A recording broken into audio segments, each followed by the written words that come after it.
क्या आपको पता है ब्रह्मा जी और विष्णु जी दो सबसे पावरफुल गॉड्स एक कंपटीशन में फंस गए और जब उन्होंने अपनी शक्ति को दिखाने की कोशिश की तब प्रकट हुआ एक अनंत ज्योतिर्लिंग। एक बार ब्रह्मा जी और विष्णु जी के बीच एक बहस छिड़ गई कि सबसे बड़ा कौन, सबसे शक्तिशाली कौन, सबसे महान कौन।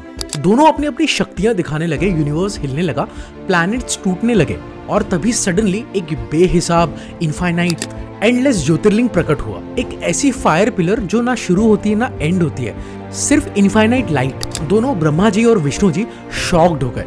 फिर उस पिलर में से, उस अनंत ज्योतिर्लिंग में से एक आवाज आई कि अगर आप दोनों इतने पावरफुल हो तो इस ज्योतिर्लिंग का एंड खोज के बताओ। चैलेंज एक्सेप्ट हुआ। ब्रह्मा जी ने कहा मैं ऊपर जाकर इसका शिखर ढूंढता हूँ और वो हंस बन गए और ऊपर की तरफ उड़ गए। विष्णु जी ने कहा मैं नीचे जाकर इसका मूल ढूंढता हूँ, वो वराह बन गए और इनफाइनाइट डेप्थ तक नीचे चले गए। एंड तब शुरू हुआ सबसे बड़ा कॉस्मिक सर्च। हजारों साल बीत गए, ब्रह्मा जी ऊपर जाते रहे, लेकिन कोई एंड नहीं मिला। विष्णु जी नीचे जाते रहे, खोदते रहे, लेकिन कोई बेस नहीं मिला। फिर दोनों वापस आते हैं उस पिलर के पास, उस ज्योतिर्लिंग के पास। विष्णु जी ने ऑनेस्टली एक्सेप्ट किया कि मैं हार गया, इसका कोई अंत नहीं मिला, ये अनंत है। पर ब्रह्मा जी का थोड़ा सा ईगो देखो, उन्होंने झूठ बोला।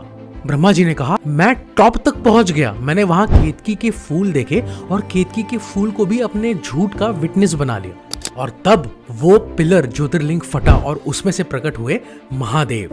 शिव बोले विष्णु तुमने सच बोला, तुमने अपनी लिमिटेशंस एक्सेप्ट की और तुम हमेशा सम्मान पाओगे।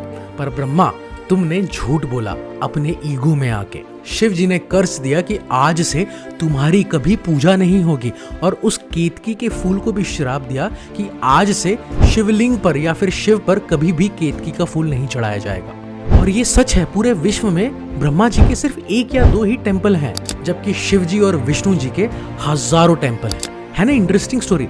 लेकिन ये स्टोरी सिर्फ ट्रिनिटी गॉड की नहीं है, सुनो केयरफुली। वो ज्योतिर्लिंग क्या था? वो इनफाइनाइट लाइट था, ट्रुथ था, रियलिटी था। ब्रह्मा जी और विष्णु जी का सर्च क्या था?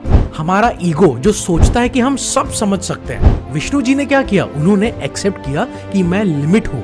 ब्रह्मा जी ने क्या किया? झूठ बोला अपनी इमेज को बचाने के लिए, सबसे ऊपर का पद हासिल करने के लिए। फॉल्स ईगो को सेटिस्फाई किया और पनिशमेंट मिला। शिव जी ने हमें क्या सिखाया?